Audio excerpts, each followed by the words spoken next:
This mansion costs $50 million, and yet no one lives here. Not no one is home right now.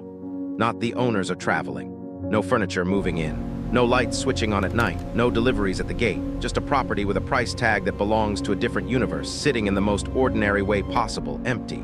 And that emptiness is the story. Because at $50 million, a home isn't supposed to wait. It's supposed to be claimed.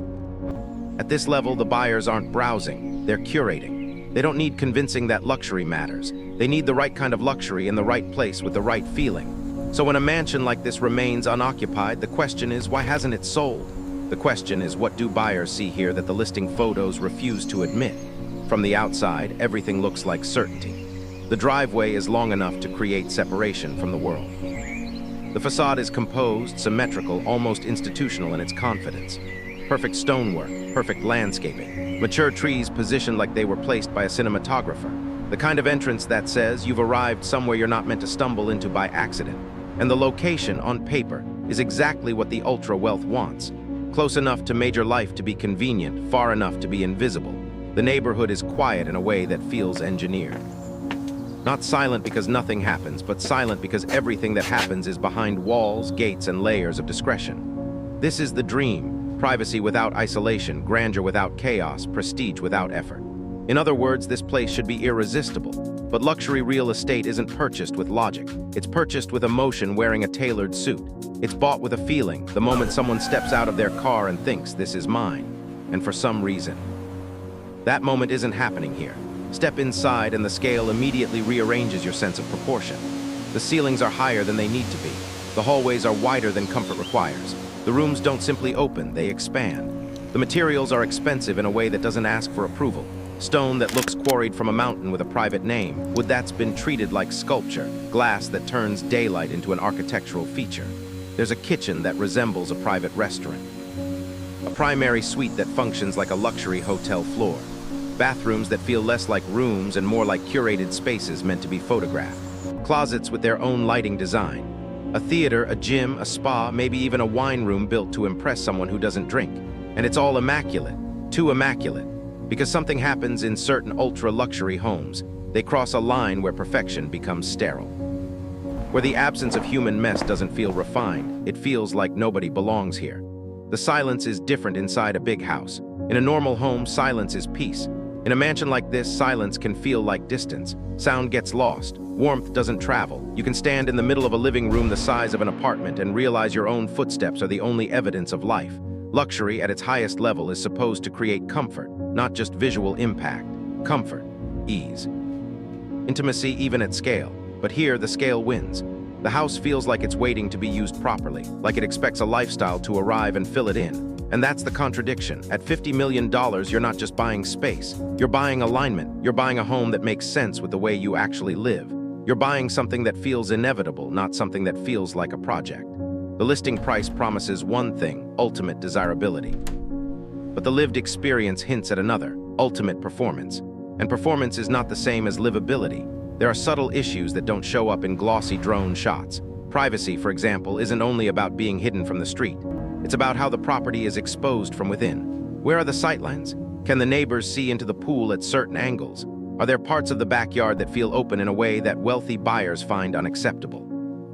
At this tier, private isn't a feature. It's a non-negotiable. Then there's layout. A mansion can be beautifully designed and still be emotionally confusing. Rooms that are too formal, arranged around showcasing rather than living. A living room no one wants to live in. A dining room that feels like a museum gallery. Bedrooms that are technically flawless but positioned in a way that feels disconnected. Kitchens that are stunning but inconvenient. Staff pathways that intersect with family pathways. Elevators placed like afterthoughts. Stairs that look dramatic but feel like a daily punishment. And atmosphere, this is the one buyers rarely say out loud. Some homes have a presence, others have a chill. Maybe the light doesn't land right in the main spaces. Maybe the materials, though expensive, reflect coldness. Maybe the acoustics make every room feel hollow. Maybe the house is so new, so untouched, that it doesn't have the softness that comes from being lived in. Because warmth isn't a design choice. It's an accumulation. It's what happens when a home has been inhabited long enough to stop trying to impress. Ultra-high net worth buyers are not easily dazzled. Their baseline is already exceptional. Many of them have multiple properties, multiple staff, multiple lifestyles. When they shop at 50 million, they aren't comparing this house to the average mansion. They're comparing it to the best version of everything they've ever seen. And they're ruthless about one thing: friction. At this level, the smallest inconvenience becomes a deal breaker because they don't need to compromise. If the driveway is too exposed, if the neighbor's roofline is visible from the infinity edge, if the primary suite is too far from the children's rooms or too close, if the home feels like it requires a full-time operations team just to exist, they don't call it high maintenance, they call it not worth it. And that's where market psychology starts to turn. A $50 million buyer doesn't want to feel like they're paying for someone else's taste. They want a home that feels like an extension of their own identity, even if it's the first time they've seen it. The best homes at this level don't just look expensive, they feel inevitable, as if they were designed around a person, not around a price point. But when a mansion is built to justify a number, it often becomes a portfolio piece instead of a home. Everything is present, except soul. And then comes the comparison mindset, the quiet killer of ultra-luxury listings. Because $50 million isn't just a lot of money, it's a doorway into alternatives. With that budget, you're not choosing between houses, you're choosing between lives. You could choose a property that trades square footage for perfection of setting. You could choose a home that prioritizes privacy so completely it feels like it disappears. You could choose architecture that's less grand but more emotionally precise. You could choose a place that comes with a view that resets your nervous system, or a compound that feels like a private world, or a home with history where the value isn't just in materials but in narrative.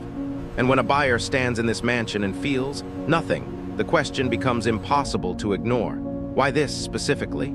That question is devastating because the seller can't answer it with marble. This is why ultra-luxury homes sometimes fail to sell even when they're objectively extraordinary. They can be too personalized, too formal, too large to feel intimate, too new to feel meaningful, too visible, too complicated, too designed. Too much like a set. And there's another uncomfortable truth. The higher the price, the smaller the buyer pool, and the more strategic the purchase. At $50 million, a home isn't just bought, it's audited. Buyers bring advisors, security consultants, architects, lifestyle managers, tax strategists. They don't walk through and imagine where the couch will go. They walk through and imagine where the risks are, where the exposure is, where the maintenance will quietly drain time, where the resale story might collapse later.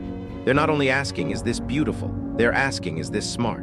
And if a home feels like it was built to be expensive rather than built to be loved, the smartest move is often to walk away, no matter how impressive the finishes are.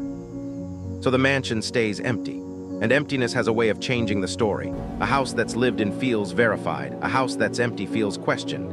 Each month it sits, the silence grows louder, the listing becomes a rumor. People start to assume something must be wrong. Maybe it's overpriced, maybe it's cursed by bad timing, maybe it's a seller who won't negotiate. Maybe it's a property that looks perfect online but feels wrong in person. And sometimes it's none of those things. Sometimes it's simply misaligned. A home like this needs a very specific buyer. Someone who wants the scale, the statement, the formality. Someone who doesn't need warmth from a house because warmth comes from elsewhere: people, travel, art, experience. Someone who wants a property that feels like a flagship. But most people, even very wealthy people, still want their home to feel human. They want to walk in and exhale. They want rooms that invite them instead of challenging them. They want luxury that doesn't announce itself every second. They want quiet that feels safe, not quiet that feels vacant. So we're left with the central mystery. Is this mansion empty because it's overpriced? Or is it empty because it's misunderstood, waiting for the one buyer whose life matches its personality? Maybe the truth is that both can be real at the same time. A house can be extraordinary and still be wrong for almost everyone. It can be the most expensive version of a mistake.